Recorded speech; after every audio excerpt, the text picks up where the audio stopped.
Good morning বন্ধুরা, কেমন আছো তোমরা সবাই? আশা করছি সবাই খুব ভালো আছো, সুস্থ আছো। আমরাও বেশ ভালো আছি।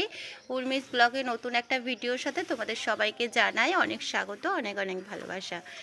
বাড়িতে এসে আর কোনো ব্লগ ভিডিও শ্যুট করা হয়নি, কারণ অনেক কারণ আছে। কারণ হচ্ছে তোমার অনেক কাছাকাছি ছিল, তারপর শরীর তো এমনি ক্লান্ত ছিলই। তার মধ্যে দেখো বাড়িতে এসেই দেখি না কত ফুল ফুটেছে। তো তোমাদেরকে দেখাচ্ছি ধীরে ধীরে। আমাদের কিন্তু আসা প্রায় 2-3 দিন হয়ে গেল, তাই না বলো? তো এইখানটায় দেখো বাবা হচ্ছে 1 বস্তা আলু দিয়ে গেছে সকালবেলা, সকাল 6টা 6:30 নাগাদ এসে 1 বস্তা আলু নামিয়ে দিয়ে গেছে। আমাদের চাষ করেছে আর কি আমার শ্বশুর মশাই, তো সেখান থেকে 1 বস্তা আলু দিয়ে গেছে আমাদেরকে। বাবার বাড়ি থেকে এসে আর কোনো ব্লগ ভিডিও শ্যুট করিনি, কারণ হচ্ছে শরীরটাও তেমন একটা ভালো ছিল না। আর এতটা রাস্তা ধকল, মানে বুঝতেই পারছো।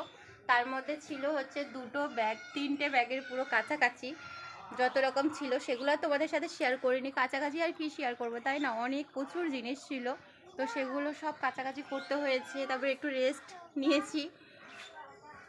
আর হচ্ছে বাবাকে বলে গেছিলাম একটু ঘর দুয়ারটা দেখতে।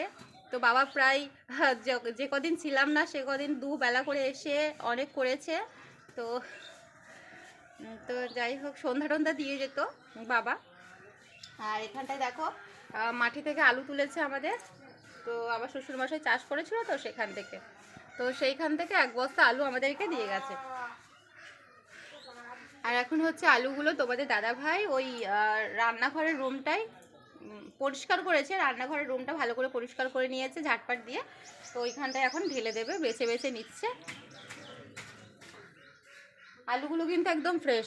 এই আলুটা ছাড়াতে যা কষ্ট, মানে কি বলবো, মানে বটি দিয়েও ছাড়ে না, আর চামচ দিয়েও ওঠে না। কি বলবো, এই আলুটা এর আগের সিজনে যে কাঁচা আলুটা ছিল ওইটাও ভালো ছেড়ে যেত একদম, মানে টানলেই, মানে ধুলেই খোলাটা উঠে যেত। আর এই আলুটা মানে ভীষণ কষ্ট এই আলুটা ছাড়াতে। সোনাইকে দিয়েছি হচ্ছে কোলগেট আর ব্রাশ। সোনাই কি করছে দেখো, দাঁত মেজে ও হচ্ছে বাঁশের মধ্যে দাঁত থেকে দেখো কি করেছে, দেখো ব্রাশটাকে কি করেছে, দেখো কাদা করে দিয়েছে। এই দেখো, আয় মুখটা ধুবি, আয় তাড়াতাড়ি মুখটা ধুবি। কতটা রোদ উঠেছে দেখো, কয়েকদিন ধরে বেশ ভালোই রোদ উঠছে। আর আজকে হচ্ছে দিয়েছি তোমাদের দাদা ভাইয়ের, মানে প্রচুর ভারী যেই জ্যাকেটটা, কালো জ্যাকেটটা পরে, সেই জ্যাকেটটা শপিং মল থেকে কিনেছিল, সেই জ্যাকেটটা। আর এমনি নর্মাল একটা জ্যাকেট আর 2টো জিন্সের প্যান্ট, আমার একটা নাইটি সার্ফে ডুবিয়েছি। তোমাদের দাদা ভাই কাছাকাছি করবে। শোনাই, তোমাকে ডাকলাম কিসের জন্য? আসো। তুলসী তলাটা কালকে বিকেলবেলা লেপেছিলাম এত সুন্দর করে। সোনাই কি করেছে, তার মধ্যে মানে সন্ধ্যা জ্বালার আগে হচ্ছে লেপেছিলাম, আর সোনাই জুতো পরে উঠে না একদম পুরো ভেঙে দিয়েছিল। তার জন্য আবার সকালবেলা কি করলাম, গোবর দিয়ে ভালো করে লেপে দিলাম। আর গাছগুলো দেখো কতটা বড় বড় হয়েছে, বেগুন গাছগুলো অনেকটা বড় বড় হয়েছে জানো তো। আর ধনেপাতা গাছগুলো প্রচুর বড় হয়েছে। এই দেখো, আমরা এসে তো অবাক হয়ে গেছি, এত বড় বড় হয়ে গেছে কয়েকদিনে। আর টমেটো গাছ তো একদম হলোই না। টমেটো গাছ কি বলবো, শুধু ঝাড় হয়েছে, টমেটোগুলো একদম নষ্ট হয়ে যাচ্ছে। আর এর মধ্যে ছিল হচ্ছে 3-4টে বেগুন, এখন অবধি আছে, ছোট বলে তুলিনি, একটু ছোট। আর হচ্ছে এখান থেকে বড় বড় বাবা দেখেনি, বাবাকে বলে গেছিলাম কিন্তু বাবা দেখেনি, তার জন্য হচ্ছে তুলেছি। 3টে তুলেছিলাম, 2টো হচ্ছে বাবাকে দিয়েছি। বলছি তুমি দেখো নি এই বেগুনগুলো। আর এদিকে দেখো ডালিয়া গাছে কতগুলো ফুল ফুটেছে, দেখো দারুণ লাগছে, তাই না বলো তো? এই যে, এই দেখো খুব সুন্দর, গাছটাও বেশ লম্বা হয়েছে। তার মধ্যে আর সোনাই তো দেখো পাপড়ি ছিঁড়েছে কালকে বিকালবেলা। আর এই যে আমরা আসার পরে একদিন ফুটেছিল এই যে এই হচ্ছে এই জবাটা, আর কালকে একটা ফুটবে। আর আকন্দ ফুলগুলো দেখো প্রচুর বড় বড় হয়েছে। যখন গেছিলাম তখন একদম কুড়ি এইটু ছিল, আর এখন বড় বড় হয়েছে।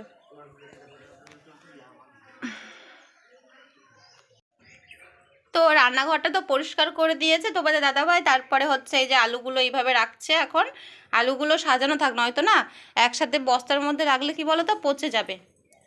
আর আমরা তো 2টো মানুষ, অত আলু খেতে পারবো না। এই যে বাবার বাড়ি থেকে আসার 2-3 দিন পরের ভিডিও এইটা। এই ভিডিওটা যে পোস্ট করা হয়নি, এডিটই করা হয়নি, আমার খেয়ালই ছিল না। তো আজকে ভাবলাম যে তোমাদেরকে এই ভিডিওটা এডিট করে পোস্ট করি। এমনিতেই তো কোনো ভিডিও শ্যুট করতে পারছিও না, কারণ সময়ের অভাবে। সেই জন্য শরীরটাও তেমন একটা ভালো নেই যে ব্লগ শ্যুট করব।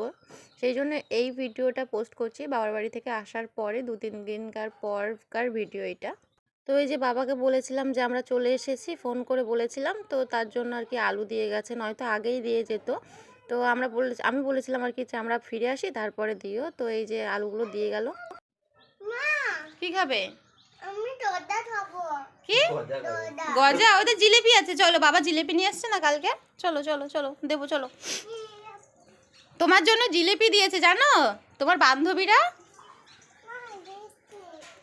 সানা দিদিরা জিলিপি পাঠিয়েছে তোমার জন্য।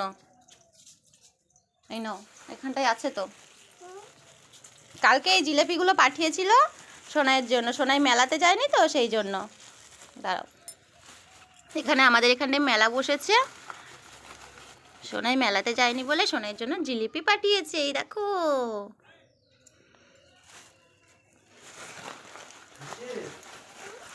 এখন কটা বাজে? 7:45 মনে হয় বাজে। এখনো অবধি আমি ব্রাশ করিনি। সকালবেলা উঠেছি, বাবা যেই সময় সাইকেল নিয়ে এলো সেই সময় আমি উঠে গেছি। তোমার দাদাভাই উঠেছে, আমিও উঠেছি। উঠে দেখি না বাবা এই আলু নিয়ে এসছে, আর তারপরে আর শুইনি। তারপরে এই যে বাসন কতগুলো, এক গাদা বাসন টাসন ছিল, সবগুলো মাজলাম। হ্যাঁ, জিলাপি। আর ওই যে সোনাই সাইকেলটা দেখতে পাচ্ছ, ওটা কে দিয়েছে বলো তো? সোনাই কে দিয়েছে বলো তো? দাদু। কোন দাদু? না, মামা বাড়ির দাদু নয়। এটা কোন দাদু বলো? আমার দাদু। বলো আমার দাদু। না না, মামা বাড়ির দাদু নয় এটা, এটা তোমার দাদু। বলো বলো। তো সাইকেলটা হচ্ছে সোনাইয়ের দাদু দিয়েছে। দাদু বাদে কে বলো তো? ঠাকুরদা। ঠাকুরদা দিয়েছে এই সাইকেলটা।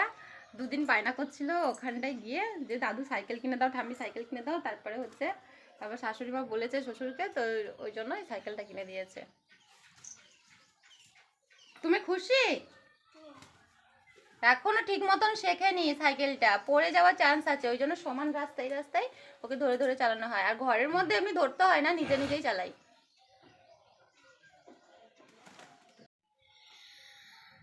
তো বন্ধুরা, এখন খাওয়া দাওয়া করে বসে পড়েছি। খাওয়া দাওয়া করে ঘুমাইনি। দেখো তোমাদের দাদাভাই চলে এসছে অনেক আগে, আজকে অনেক আগে মানে 2:30টা। সোনাই ঘুমাচ্ছে, আর এই ফাঁকে হচ্ছে আমি একটা ফলস লাগাবো। তো মেশিনে লাগিয়ে নিয়ে এসছি এই ধারটা, আর এই ধারটা হচ্ছে হাতে করব।